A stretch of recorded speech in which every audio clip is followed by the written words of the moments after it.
You know what I mean? Like, what is going on, everybody? BobbyFi, Eric Sheets, Haber. We're going through NFL's 11-game slate for the main slate on Sunday. Coming off of a good main slate, I'm excited about this one. It was not a good. It was not a good showdown slate for me last night. It was not a good showdown slate for me on Sunday or on Monday. But other than that, the NFL main slates and afternoon slates and whatnot have been pretty good to me lately. So feeling optimistic. Sheets, any overall thoughts? And I'll share my screen and we can go game by game here.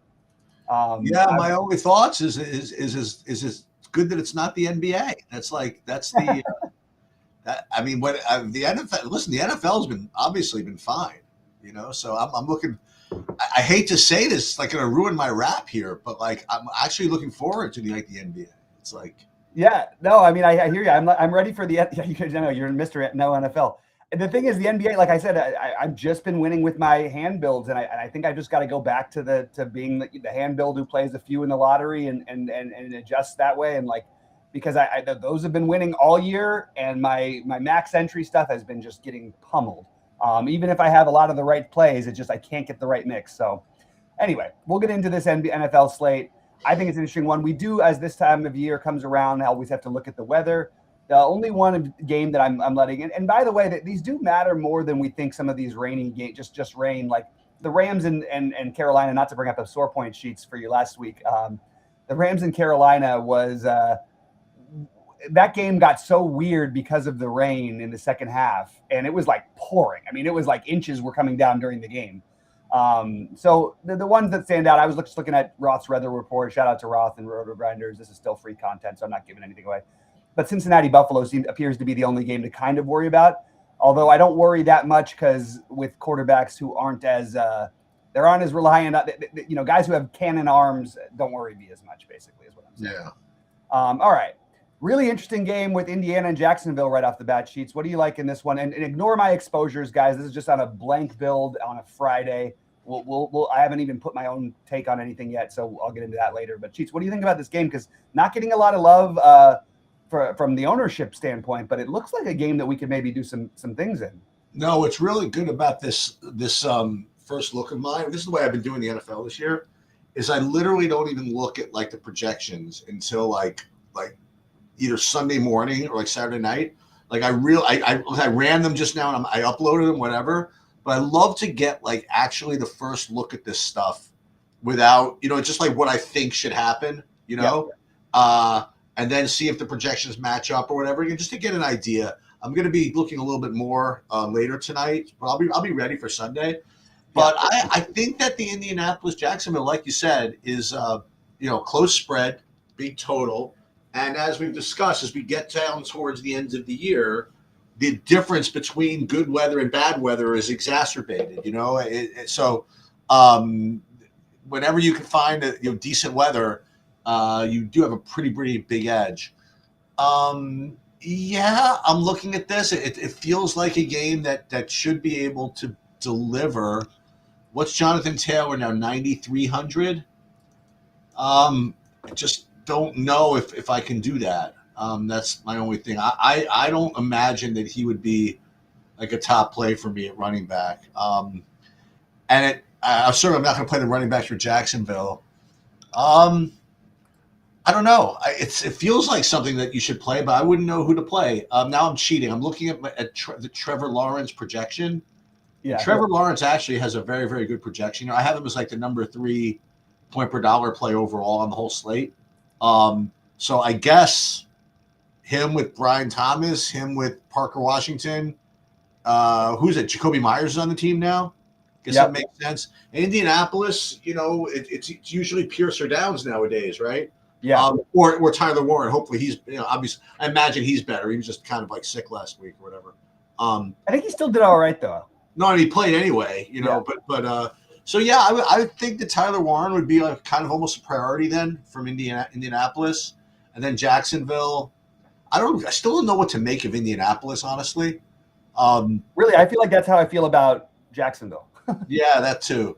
So I guess this game is fine. I mean, again, I don't know if there's anything.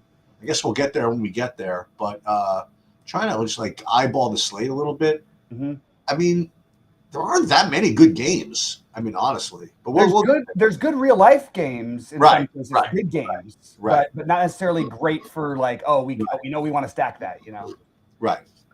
We don't have the Lions and the Cowboys on this slate. We know we're going to put up like 70 points last night. Well, we got the Bengals on the slate. Yep. We do have. We'll get into that one in a minute. That's unfortunately the one somewhat-ish weather game, but even still, I think it's going to be where we're going to have to get after. But okay, so I've got some takes on this game. I feel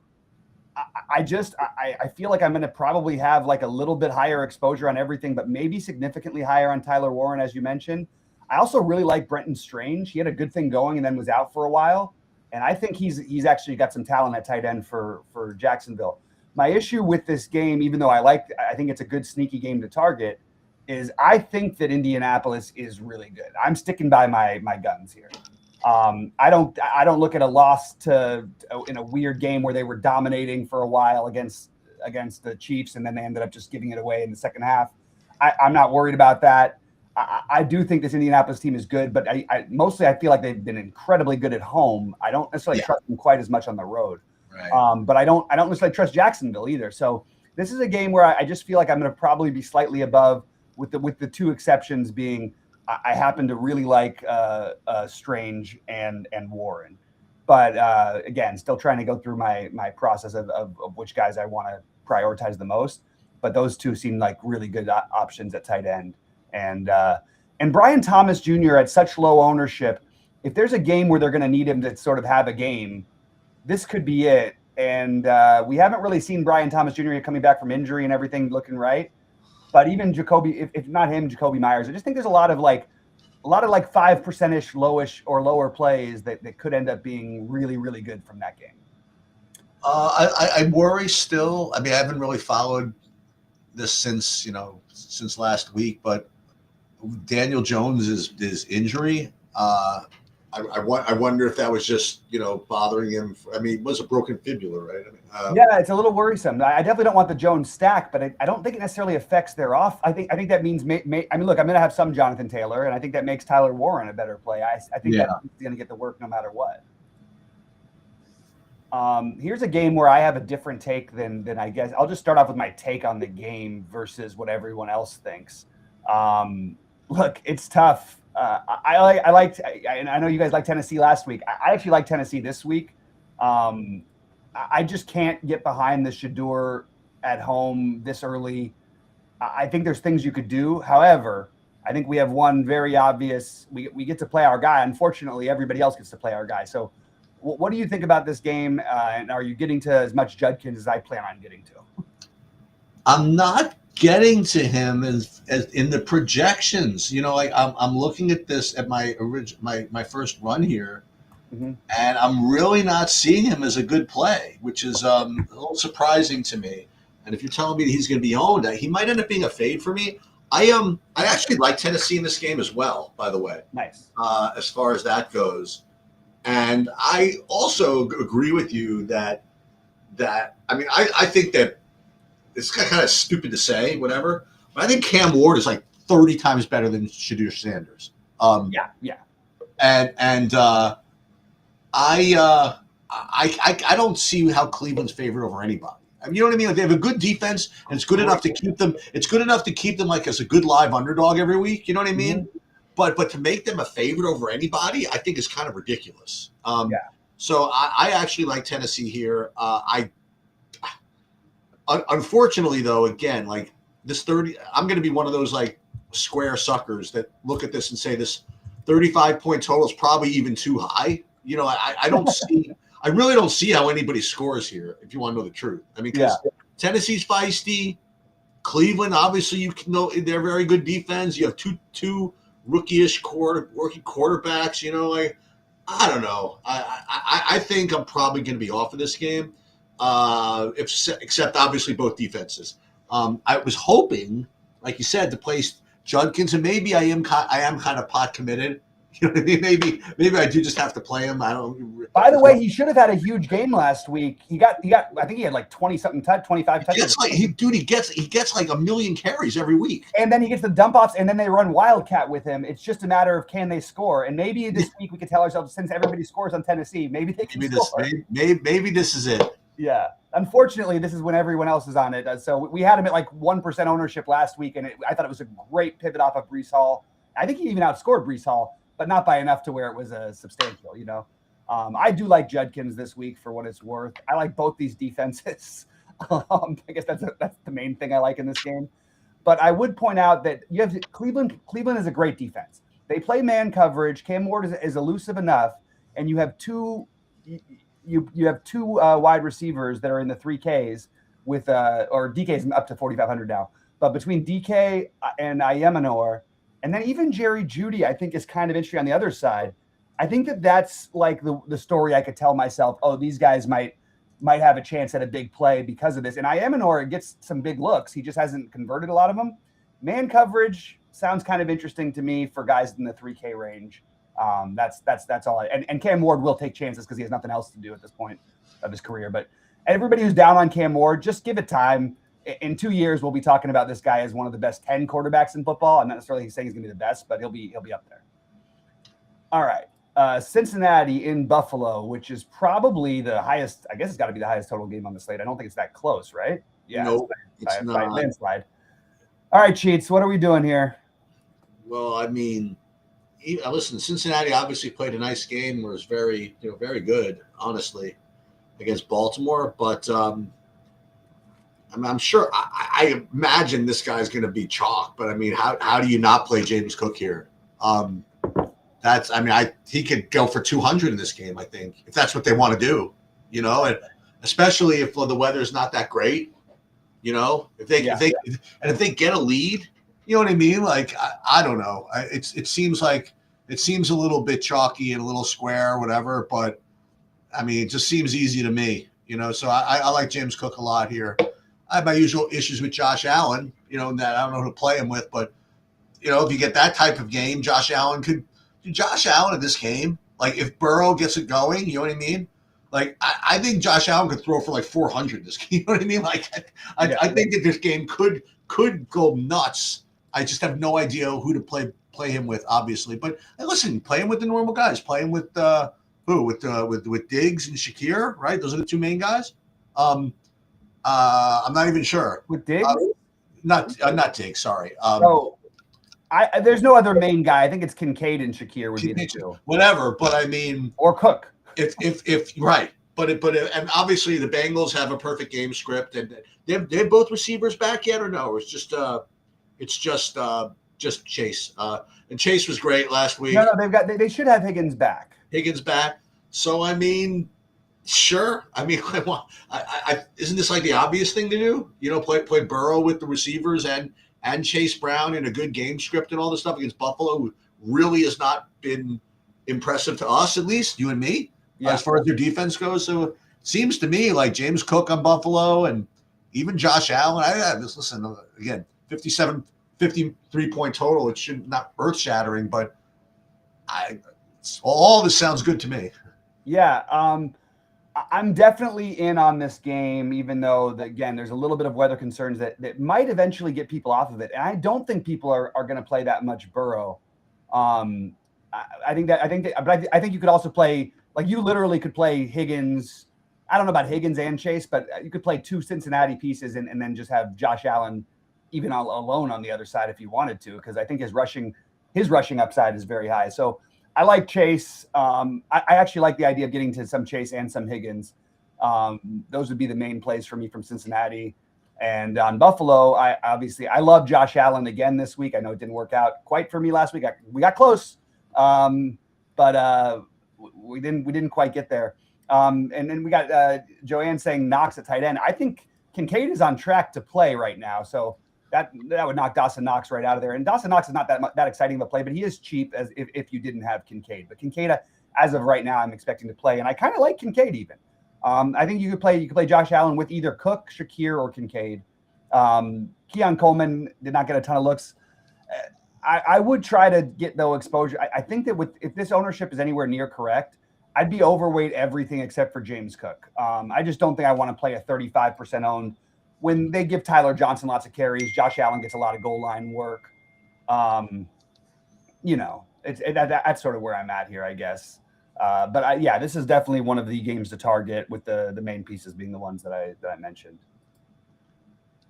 All right, Cheats. Now we go over to very interesting two different teams. I'll just throw out before that Seattle and Atlanta. Like, I think Atlanta is actually a pretty good team. I think they're the good bad team. Oh wow, no Roma Dunze. So I'm just gonna do that real quick. Sorry about this. No Roma Dunze who just came in. Cheats, what do you think about this one that we're talking about? And then we'll talk about Chicago. Hopefully it'll update by the time we get there. You mean you have Seattle, Atlanta next, right? Yeah. Yeah. I mean, maybe I don't know. It's a hot take or whatever. Oh my God, Drake London is out too. Okay, so a lot of stuff happened. I don't think that there's going to be a lot of points scored in this game. Okay. At all. I don't think anybody can score against Seattle. Honestly, I don't want to. I don't need to play Kirk Cousins. And yeah, Bijan's good, but isn't Seattle just going to just focus on him? I don't know. For me, I'm off of that. And then with Drake London out too, I don't know how they're going to score. And I guess on the Seattle side, I guess you could play JSN and Kenneth Walker. But I don't know. Atlanta's up and down every once in a while. I mean, I thought that they played pretty decent defense this season. So they have. To me, I'd rather not play anything from this game. I'd rather not play JSN. I'd rather not play Kenneth Walker. And I'd rather not play Atlanta, if you want to know the truth. Atlanta's been one of the better pass defenses in football, but I do think Seattle will have a little bit of a state. I think it's going to be hard for me to just ignore the JSN thing personally. I think I have to probably have some of it. And just the fact that no one's going to play Bijan, who's like, it's just, if anybody ever does that with Bijan or Jahmyr Gibbs, I just am always going to make sure I have at least the minimum of what they're projected to be owned.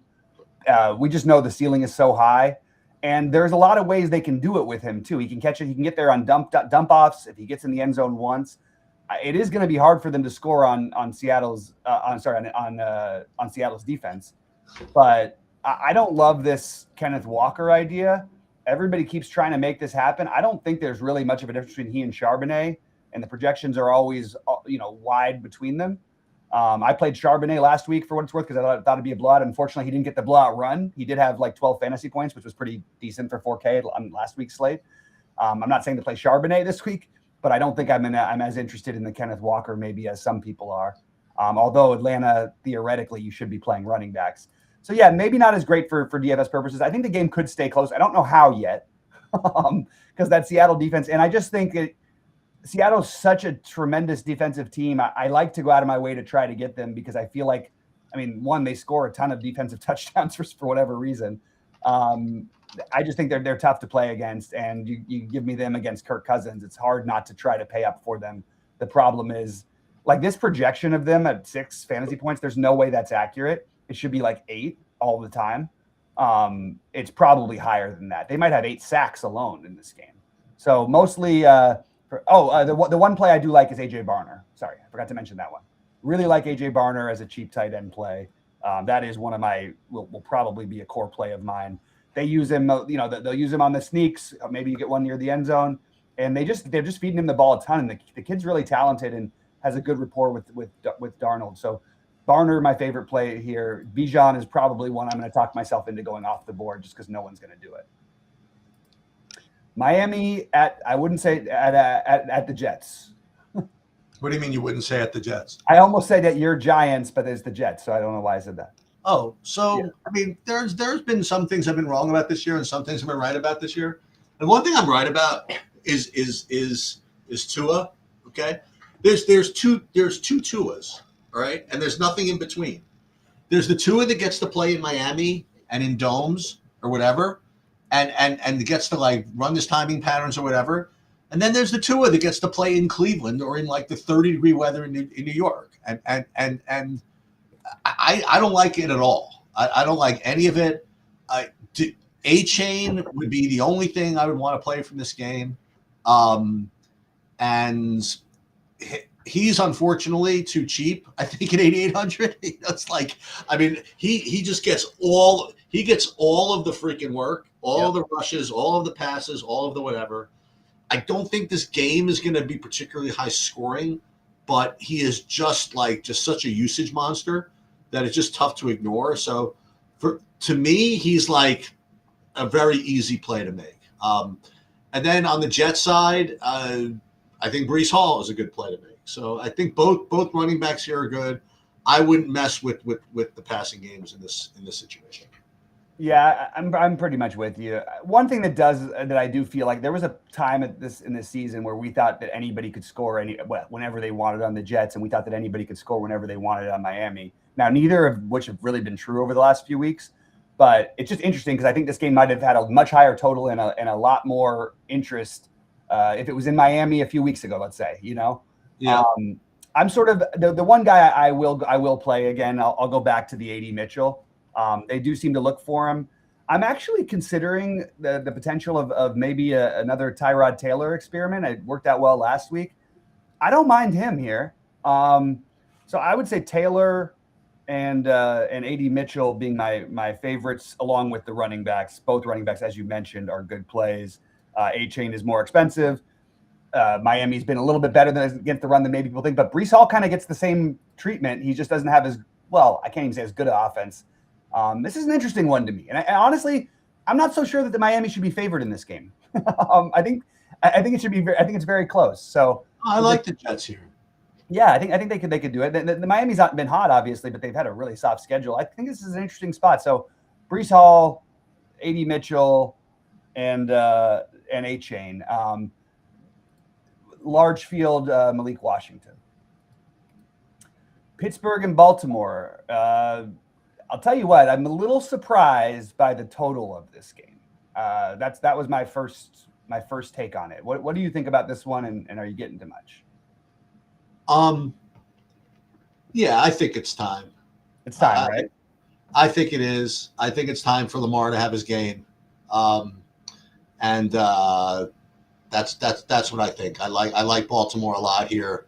I like Lamar a lot here. I think he's going to finally, put up a really good game. So I like him a lot. I like Derrick Henry. I like Likely and Andrews and Flowers. I like it all. And then easy run back to me would be DK Metcalf. And listen, I don't think I've ever played. I don't think ever, but it's been a long time since I really liked Lamar, and I think this is the right spot. I agree with that. The thing I'm worried about, he's definitely banged up. He's definitely been hurt, and he's still hurt. He's just so cheap. I think that he could still I think this ends. Pittsburgh's been the worst team against the pass in football. I do think this is a spot where you could play him with a series of guys, Likely or Andrews. I prefer Likely, and I feel like I've been proven right on that, at least when you see the work that he gets. That Likely's been a really good low-owned play the last few weeks. I also really like, I really like Zay Flowers. I haven't really liked Zay Flowers much this season, and thank goodness, because he hasn't done all that as much as he normally does. So I like Lamar. I like Lamar to Flowers or Likely or both. I think this could be the 300-yard passing game for Lamar, not just the running game. So that's what I think ends up happening. That's what I think happens too. Yeah, we're on the same page. And then the run back that I like, I just think that I just thought Pittsburgh would have a little higher total here. The run back that I like the most is probably going to be DK Metcalf, and that's probably just about it for Seattle, at least as of this moment. If you wanted to take a shot with Gainwell again, I wouldn't fault anybody for it, but I think it's mostly Metcalf for me. So this next game, I don't want to say I want someone to explain this to me, but I'll just lay it out here for you. So I cheated. I pulled up my sheets here, and the top 2 point per dollar quarterbacks on the slate for me, as far as my projections, which means that's what everybody else is going to see probably, are J.J. McCarthy and Marcus Mariota. Okay, and they're both in this game, and I think they're both atrocious plays. I think Jaden Daniels is going to play, by the way. Oh, well, in that case, Mariota is probably not such a strong play anyway. That's I have just no interest in JJ McCarthy here. And I really just don't have any interest in Washington and Minnesota. I'm not in any big hurry to play anybody against Minnesota, honestly. Like maybe I'm just hallucinating. No, you're right. I see what you're saying. But every time I see Minnesota, they're freaking stingy. Listen, they got shut out by Seattle, but certainly wasn't their defense's fault. No. They kept Seattle at bay. And I do think though, if Jaden Daniels is back, like what's his price, by the way? He's $6K. So it's pretty cheap for his upside. I don't know. I'm probably gonna not want to play this game, honestly. Yeah, Aaron Jones, who just became officially questionable. Whoever the running back is for the Vikings is going to be interesting to me. Okay. I don't know whether it's going to be Jones or Mason because we just now got the questionable tag. So I do think Jones and Mason are very live against this Washington defense, which I still don't think is all that good.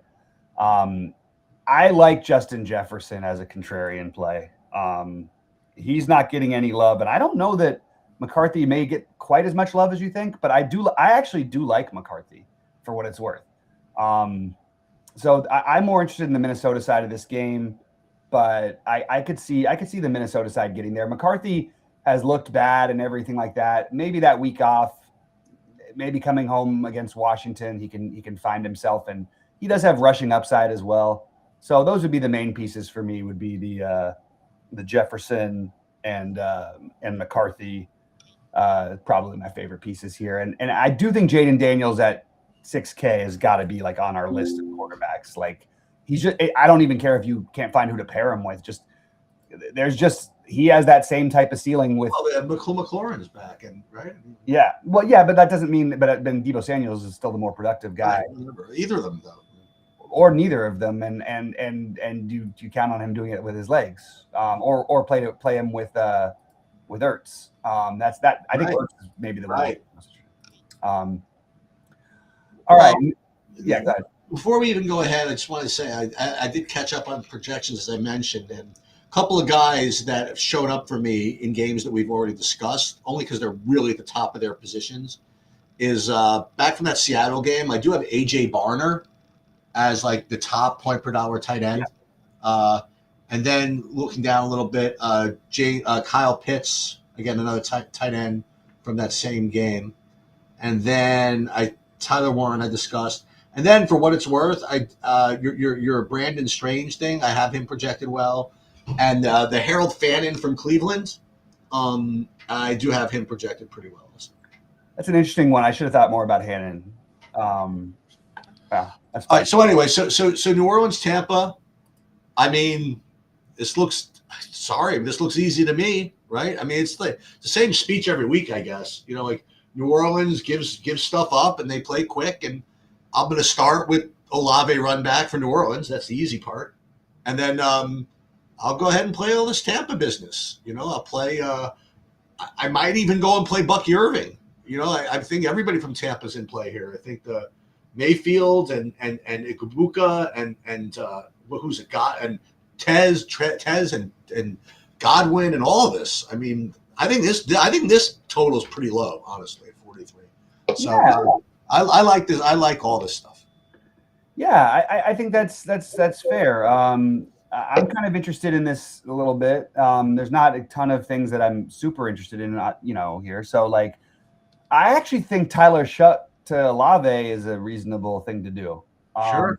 Tampa Bay they're gonna have a hard time running the ball, as we all know everybody does on Tampa Bay, especially like up the middle. So I'm in on the Shutt to Olave. Hang on, I have to take this. I'm sorry. Okay, I'll just keep going. Hi. All right, Shutt to Olave. Oh, and I like Juwan Johnson a little bit.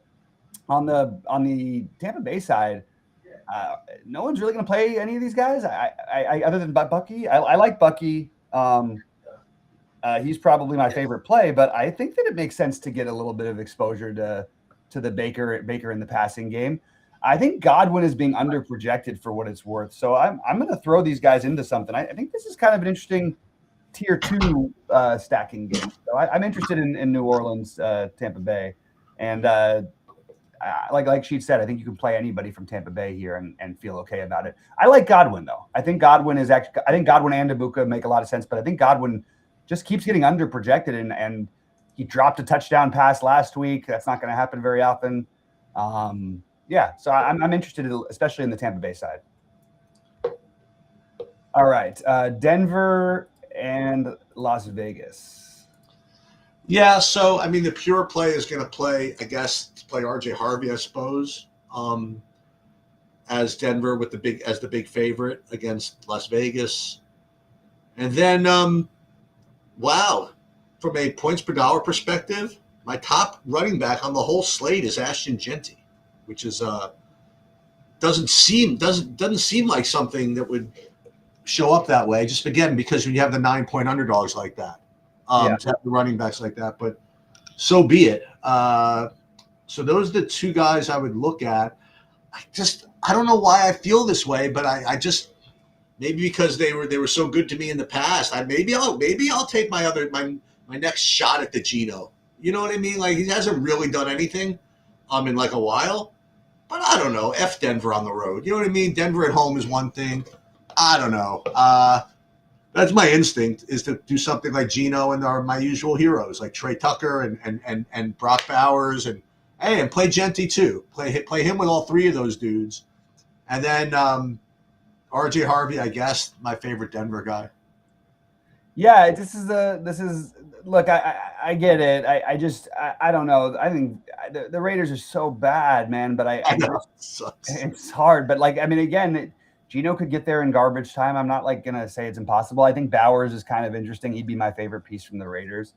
I really like RJ Harvey, and I'm not really interested in all that much else from this game, to be honest with you. I think it's just going to be Harvey mostly for me. I do think I'll probably force in a little bit of Bowers just because the ceiling is so high, and everyone who pays up is going to want to play the guy in our next game. Should we get into this one? Because I think this is the other spot where, well, the next two games are like the other potential game-breaking games, in my opinion. Well, I mean, first of all, if you didn't hear this, Marvin Harrison is out. Yeah. That's a pretty big deal for fantasy. I mean, you have Michael Wilson at 5,600. I think that's a really, really good play with Harrison out. You have McBride at 8K. They have no shame, man. I mean, but I think it's what he's supposed to be. But why do they make him 8K? You know what I mean? Like, why is he 8K? But Brock Bowers is 6K. Yeah, that doesn't exactly jibe for me. But I mean, we start with the Rams. I mean, obviously, Puka at 8,700 in good weather, coming off of a bad weather game, and not that he had a bad game or anything like that necessarily, but it's just like you said, it was just a weird game. Okay, it was a weird game in a lot of ways, and he did have that ridiculous catch. I still don't know how he did that. Yeah, but yeah, I mean, Stafford and the two receivers look good. I was wondering if you liked, and we'll get to this when I turn it over to you, like these weird tight ends that sometimes look good for the Rams. But I can imagine that the Rams are going to have a good game in good weather. So, I mean, they have a 29-point implied total here, right? So, and even in the bad weher, I mean, the Rams did get it going. You know what I mean? Like they were scoring. They were moving the ball. Well, that was fine. And then they just fumbled at the end. Just sort of ridiculous, really. I actually think it was one of those games where it almost hurt them that the defense, that the running game was working so well that they it literally took them out of they were just getting 7 yards every play. I will say this: I didn't like their defense too much. No, it was a nasty game for their defense. And as I said last week, I mean, all what's his name, Jacoby Brissett does is win DFS slates. And he always does it coming from behind. And he's got another opportunity here. So why not? I mean, you start with Brissett and Wilson and and McBride and you know who's the other guy? You got Dortch, right? So you play Dortch too, and you play Nakua, and then and you sit back during the 1 o'clock games and you root for the bad weather. You know what I mean? Like I think this is kind of easy. Yeah, I mean the thing is, yeah, and somebody's saying in chat that Michael Wilson could be sneaky. Michael Wilson will be the highest owned receiver by a long shot if Marvin Harrison's out. Like it won't even be close in my opinion. He is out. No, he's not out officially. Oh, I thought they announced him out. Oh, okay. I thought he was announced doubtful, but okay. With some guy. Well, I mean, look, we had an announced out for Amon-Ra St. Brown until 90 minutes before the game last night. That's true. So I don't know. Yeah, the problem I have is like Dortch is like a gimmick receiver, and I get that. I think if you're gonna play the Brissett stacks, I think you kind of have to just keep going back to the 8K, and it's going to be hard for people to get to that Trey McBride at 8K, but I think it's worthwhile to take some shots. And I think this game, look, I'm a Rams fan. It's still a division game, and to see them as 8.5 on the road, I think this game could be close, though. I really do. Arizona can move the ball, and also Arizona can get there in late in the game, in garbage time or whatever. I'm not interested in the running backs from Arizona, but I definitely like the passing game from Arizona, and I like all the Rams. We'll see if Kyren Williams is a go. If Kyren Williams is not a go, then Blake Corum is going to become the chalk, and I think pretty damn good chalk. Yeah, I think so. So it's going to be whoever the Rams running back, and if not, one thing to worry about with Kyren is even if he's good to go, he's going to lose some carries to Corum because Corum has been effective. Devontae Adams has a very high floor with that fact that he just gets the 3-yard touchdown catch every week, at least one. And I think that Nakua is clearly the top receiver on the slate. Well, I think that he's ahead of JSN this week just because the matchups, but honestly, they're pretty close. I think they're closer than 34% to 10% ownership, which is what we're seeing right now. But yeah, this feels like the afternoon game that you really want to target. And I cannot understand if people don't want to play Jacoby Brissett, give him to me. I'll play him. I'll take my 25 fantasy points and pair him up with the 30 fantasy points of McBride, who will somehow get there against this Rams defense. And I'm good with all of that. As usual, watch the weather in Green Bay just because, you know what I mean? Like it's Green Bay, it could be cold. And in a weird way, it dawned on me when we were analyzing the Thanksgiving Day slate that my issue with that I had with Jordan Love was sort of weirdly biased because every single time I remember like all these games where he plays like crap, every one of them is like in bad weather. Okay. And I said, you know what, maybe in the Dome against Detroit, he'll show out, and he did. I'll just point out something, though, real quick. For his career, against the specific type of defense the Lions play, he literally, that's the one defense he just completely dismantles every single time. Okay, all right. Every single time. I'm not saying he's not he's not good or whatever. I still think he's massively overrated when people talk about him as being one of the best 5 quarterbacks in the NFL. I don't know. I see his rating. They rate him like 3rd, like in efficiency. Like pretty crazy. I don't get it. And also, there's an incredible amount of talent they have at wide receiver. They have 6 wide receivers who like anybody would want. So I with the Dunze out, that definitely hurts the Bears. But hey, I was actually very, very, very surprised. Not that the Bears won, but the way they just crammed the freaking rock down the Eagles' throat. That was shocking, huh? Like both of these dudes, like Monongahela, whatever, and Swift. But when they both get 150, I mean, it was like that. Yeah. It was just nuts. And I don't think you could get away with that against Green Bay. But I mean, I think you can get away with it against Philly either. But forgive me, but if Adunze is out, I think the Bears are just going to try the same thing for like a while, right? I mean, why wouldn't you? I mean, Ben Johnson, whatever, he's innovative, whatever, but he's also not an idiot. I mean, you got these 2 guys and an offensive line that played as well as it did last week. Why would you not try to cram the rock? And I don't think that's going to work. I don't really like any of the Bears' offense, like at all, in this spot. As far as the Packers go, the problem with the Packers is, as usual, it's kind of like a derivative of what you just said. I mean, the reason why Love looks so good is he's got like 6 good receivers. So what that means is, who the hell do you play? You know, like last week you had the Dontavian Wicks show. You know what I mean? And who knows? But I think the easy play you can make is Josh Jacobs. Okay, I think very, very strong play. 7-point favorite at home. And if the weather's a little crappy, they are going to want to establish him. He can catch the ball too. So I like him a lot. So I like Josh Jacobs, and the rest for me are fringe in this game.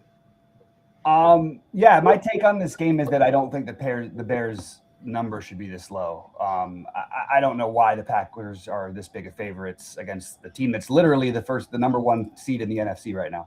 And I know people might call it fraudulent. They've had enough wins now where I don't think we can. And look, he hasn't been great. And this is a tough we know the Packers defense is tough, even though that Detroit got to him a little bit on Thanksgiving. I'm interested in Caleb Williams, man. I think that there's a massive ceiling for him. He's cheap. I'm much more interested in him than I am in Jordan Love. And I think he's got routes to get there now which we just got that news that we're no longer have. So the projections have not updated yet, but we do not have Rome Odunze, which Luther Burden is going to be like, if he's not the highest owned cheap receiver on the slate, somebody's messing up. I love Luther Burden. I liked Luther Burden when I thought he was going to play Odunze.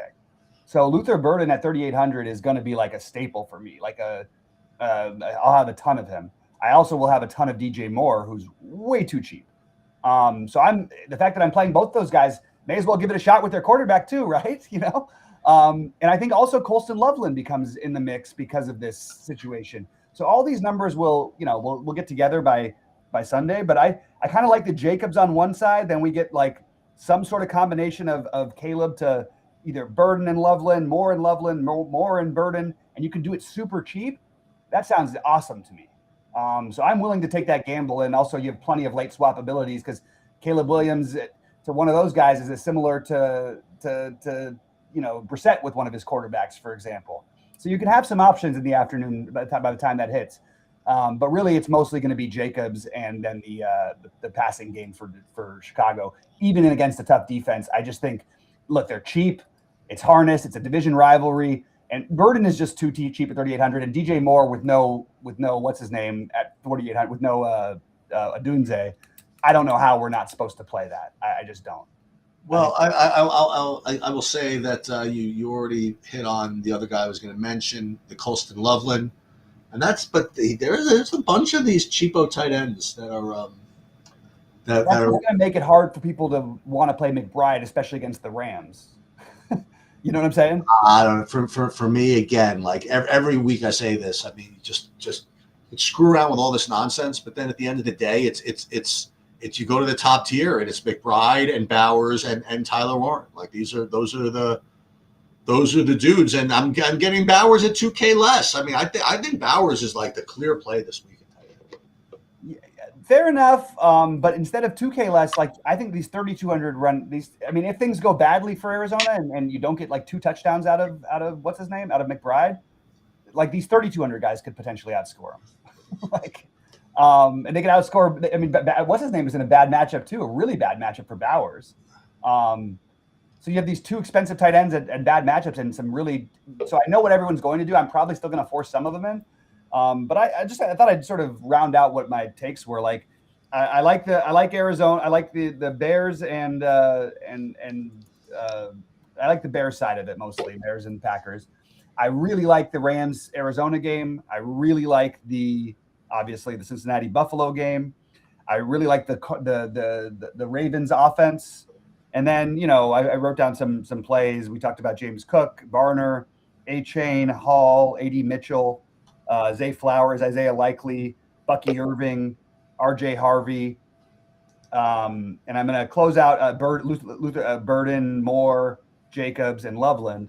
And I'm just going to throw out there, after all of that I said, I think I've got to have 5% of my lineups committed to this Tampa Bay New Orleans game at nothing ownership. We still can get the New Orleans playing fast. Tampa Bay never beats anybody by more than a few points. Like, Can't we talk ourselves into a game stack of this sort of forgotten maybe little treasure? I think it's interesting.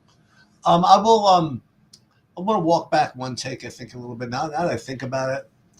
maybe I'm okay with like Jefferson McCarthy in that Minnesota game. Okay. I mean, again, Jefferson. He's still Justin Jefferson. It doesn't seem like he's existed this year, but he's still Justin Jefferson. But I don't know. This is again. This is gonna end up being my Cam Ward hot take that's just never gonna amount to anything. But it's not him. I think I'm gonna go back to these freaking Raiders. I do. Get them. I love it, Cheech. You're gonna be way off the board. I think I'm gonna do it. Well, I mean, I'm gonna start with Bowers and Geno and Genty and Tucker and roll them all out. And I'll challenge Denver to play a full and complete game. Yeah, no, I hear you. It's interesting that Genty's getting the love that he is. I'm sort of surprised at that projection and ownership. We'll see if that sticks true. But we'll be live. Sheets, will you be here on Sunday? I will. 11 Eastern. Oh, and also that was the other one. Yeah, as Joanne's mentioning, the Indy Jacksonville game is the other game that, along with that Tampa Bay New Orleans, I feel like we might be getting a gold mine, but we don't really know, But I think it's worth gambling on. Yeah. All right. Well, we'll be live at 11 a.m. Eastern Sunday. And it's time to grind. It's time to make some money. And good luck to everybody. We'll be in the Discord. I'll update all my exposures, core plays, etc. in the Discord. And take it easy.